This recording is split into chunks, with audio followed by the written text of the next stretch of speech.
All right, it's my turn on this whole block of power. I gotta rearrange this frame jig to continue on this project. And if you don't know what this is, that means you didn't watch last week. We're building this frame from scratch, not for some trailer queen, but for an all-out road racer. We want to play with the big boys in the Outlaw class of the NASA. This Ford 351 Windsor punched out the 408 is our power of choice, and this 65 Mustang is the platform. Well, some of it. Before we cut it up, we stripped it and sent it out to be blasted. Now I know some of you guys remember Heavy Duty. He's helped us out on several jobs in the past, including the Challenger. He's always done such a great job, we decided to have him blast the stand. Now Heavy's done this for so long, he's got it down to a science. A lot of you guys may have some preconceived notions on what the right way is to strip down a car, and why. So I'm gonna leave it to the master to tell you. Why you don't want to use sand. Sand is an inconsistent particle size. It's got a mixture of everything in that bag. You risk a chance of warping your metal. We use two different sizes of crushed glass. We use a 40-60 grit mix because it cuts the undercoating and the rust out a lot quicker. The reason that you would want to blast the car instead of dipping it, chemical has a tendency of getting in your rockers and in panels that you cannot dilute the solution to get it out. And the metal just deteriorates and it just falls out of the car. When you're blasting the car, you use different types of media because the plastic will only take off paint, Bondo, and undercoating. It will not touch rust, it just kind of polishes over rust. So when you use an abrasive, it will take it all the way down to the bare metal and it takes the rust craters that are in the metal out, and then you've got fresh metal to work with. And then when you paint it back with an epoxy primer, it seals the metal and it's good to go. Once we finished with the initial blasting, it was on to the next booth for finer materials. This is where all the small layers of leftover body filler and primer paint come off. Now I know what I've got to work with. From what I can tell, she ain't in that bad a shape.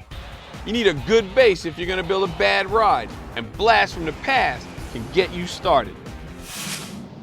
Don't even think about getting your car media blasted unless you plan on having it primed right away, because at this point, you've got nothing but a rust farm. Brent's using an epoxy primer. Why? Because you can apply it right to the bare metal. No need for etching primer, and you can apply your mud right over it. It's time to start my front suspension, which is based on my spindle location, which is also based on my wheel location. These wheels are the exact dimensions of the wheels I've got on order. The frame is being built at ride height, which we planned on being only 4.5 inches off the ground. I pre-measured the body, calculated for the engine being shoved back 2 inches for better balance. That put my spindles 19.5 inches from the new firewall location. The next specification is track width. That's how far you want the tires to sit apart from each other. Factory specification is 55 inches from center to center.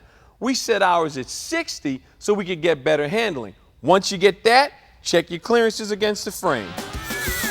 Now we can finally position the cross member directly in line with the center of the wheel. Remember, we're building a race car, so these parts aren't normal. Like this spindle and hub from Port City. This thing is huge. These oversized bearings won't heat up as fast and can handle the additional load when slamming it around the turns. The lower control arms are oversized as well. AFCO sent us their weld-up kit, so all you have to do is cut to fit. When I mount mine, I'm gonna mount them 5 degrees higher on the outside than the inside. This way, when I'm throwing it around those turns, it wants to level out for better handling. With the hub in the correct position, we can mark the cross member for the correct mounting location. Cut the arm, leaving room for the tubing bung. This hole will be for a rosette weld. This will help keep everything together. Before we can work on the uppers, I need to recheck the spindle location. Remember, it's at ride height. Everything must be at 0. Install the upper ball joint, and using its center, square it up to the frame. The mounting brackets are flush to the frame. Then we'll beef it up with some gussets. Now these upper arms have to be custom made. You could buy a longer set, cut them up and make them fit, or you could write a big check and get some made for you. I don't like those options though. Not only did AFCO send us the bracket, but they also sent us the ball joint bungs and the cross shaft. And they need to be in place, because I'm making my own. I'll put in some shims so we have room for adjustment later. Measure the distance between the mounting points. Both sides should be equal. Then from the middle of the bung, determine the angle needed to keep it parallel to the ground. Now I can transfer the parts to this jig I made. This will keep both sides of the control arms aligned and equal.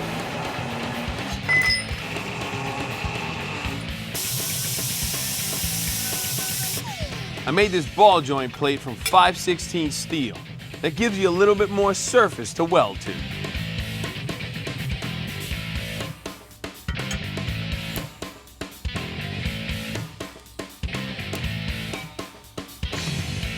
A jig also makes sure both completed arms will be exactly the same.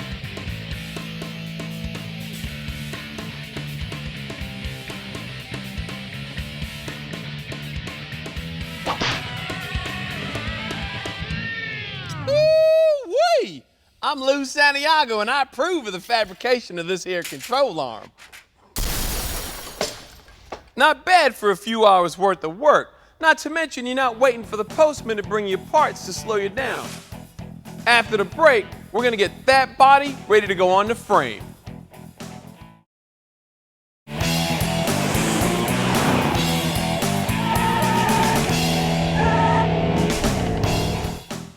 Hey, welcome back. I've come a long way on this frame. With the exception of strut rods and shocks, I can't do anything else till I get this body on there. Once I do that, that's gonna help me determine where this rear end's gonna go. But first, we got a lot of work to do. Everything in front of the firewall needs to go. And the entire floor pan is of no use to us. The B-pill is a mess. In fact, so's the quarter panel. No point in trying to save it. And since your competitors will only see your tail, we'll make that look good too. We're gonna do our body work before we cut the floor out of this thing. That way it makes our panel alignment easier and more accurate. Make sure you have plenty of drill bits on hand because you're gonna need them. We'll start by drilling out all the factory spot welds. Now don't go all the way through, just enough to break the weld. An air chisel will break them free.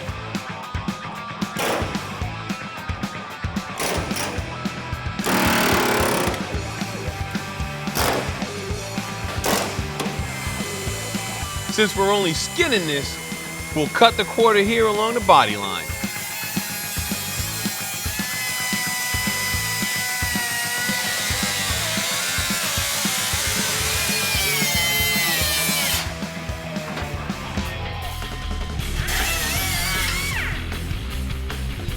Before we cut out this wasted B-pillar, we'll brace it up so the roof doesn't move.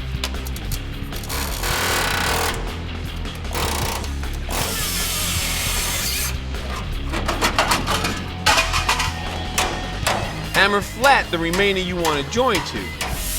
Clean it up and coat it with some weld-through primer from Duplicolor.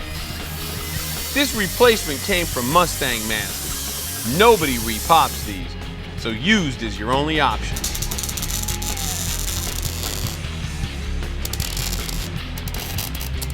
A multitude of separate spot welds will keep the heat from warping the panel. We're making holes for more rosette welds on this rear panel that we got from Kentucky Mustang parts and loosely tacking it in place till the quarter panel is on. And here it is. We got this one from National Parts Depot and it looks like it's gonna be a really good fit. Now if we were building a high-end show car, we'd cut it right along this body line and butt weld it. But we're not. We're building a race car. This body will feel a huge amount of vibration and stress. So for extra support, we'll cut the original body a little deeper in, leaving tabs along the way, flange them, and then weld up the panel as well.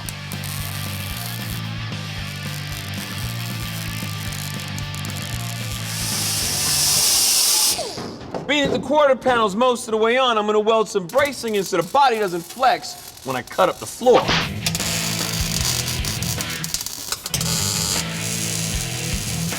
We got a long way to go, but don't you wander off too far.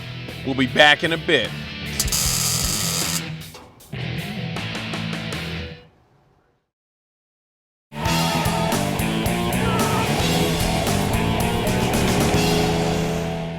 Back in 1970, they built just under 500,000 Chevelles.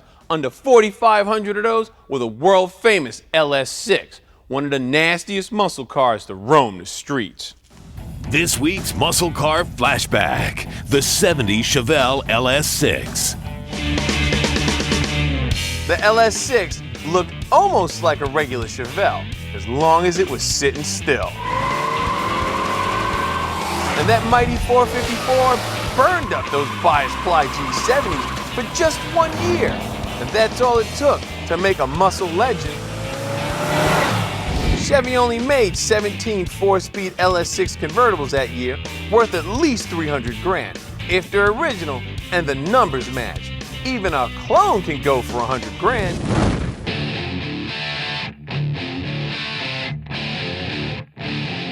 Bruce Litton keeps his LS6 in a garage that's fixed up to look like his hometown in Tennessee back in the 50s.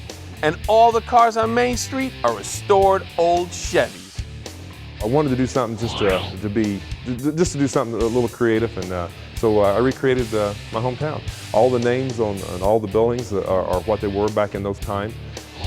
He's got the gas station with historically accurate neon, the barbershop, the church, even the jail. And you know he's got muscle. Now, Bruce spends a lot of his weekends driving a top fuel dragster, so he's used to something that pulls a lot harder than any muscle car. But he says the 454 is a lot of fun on the streets, just with the stock 450 horses, and you don't have to rebuild it every time you start it up. They're a nice car to drive for the reason they're small enough that they're pretty quick as far as handling, and they have a good ride to them. But you know, with a 454, you know, they got a tremendous amount of power. Tremendous amount of power is just about right. At the time, it was the highest horsepower rating ever put in a Chevy. GM said 450 horses, 500 foot-pounds of torque, and it was probably even more. That'd put you down the strip in mid-13s, right off the lot.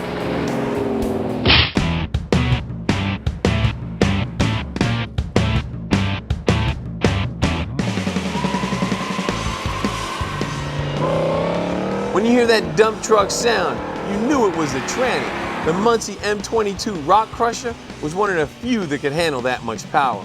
With the optional 410 gear in the rear end, the LS6 only got 8 miles to the gallon if you took it easy, and nobody did that. The LS6 was the strongest of all GM muscle cars, and right up there with anything Ford or Chrysler could put on the street.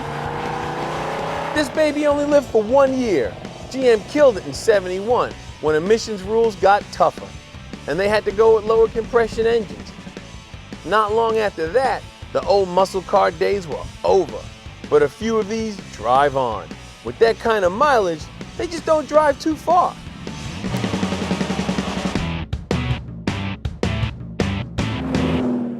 That's a whole lot of horsepower under one hood. Next time you're at a light and a red convertible Chevelle pulls up alongside you, you might want to think twice about picking a fight.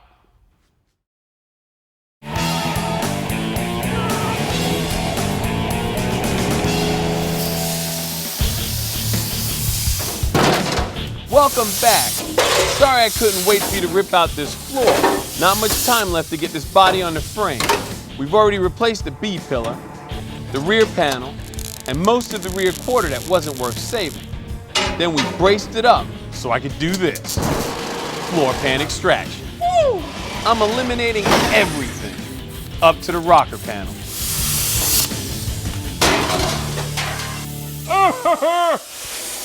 Now that the floor is done, it's time for some front end modification. Seeing that this is a perfectly good front end, I don't want to butcher it up, so I'm going to remove it in one piece. An original one can be hard to come by, and I can always use it on another Mustang project.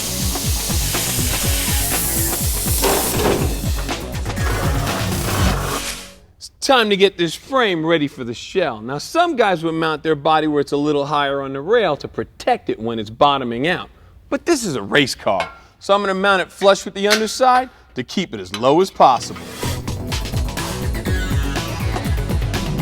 There's a lot of creative ways to move a shell without twisting it up.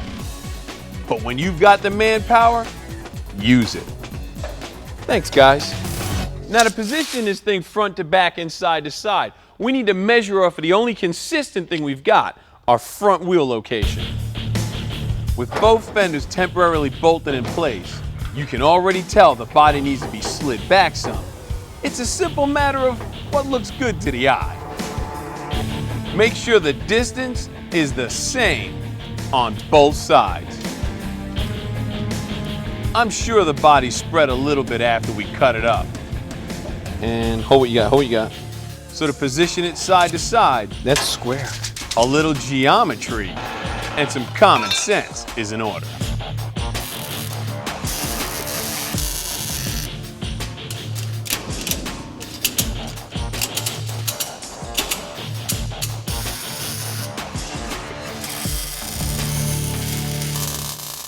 My rush to get this body mounted was so I could measure for my custom rear end, which I've got to order today because I'm going to need it next week when I start my roll cage. So I'll see you then.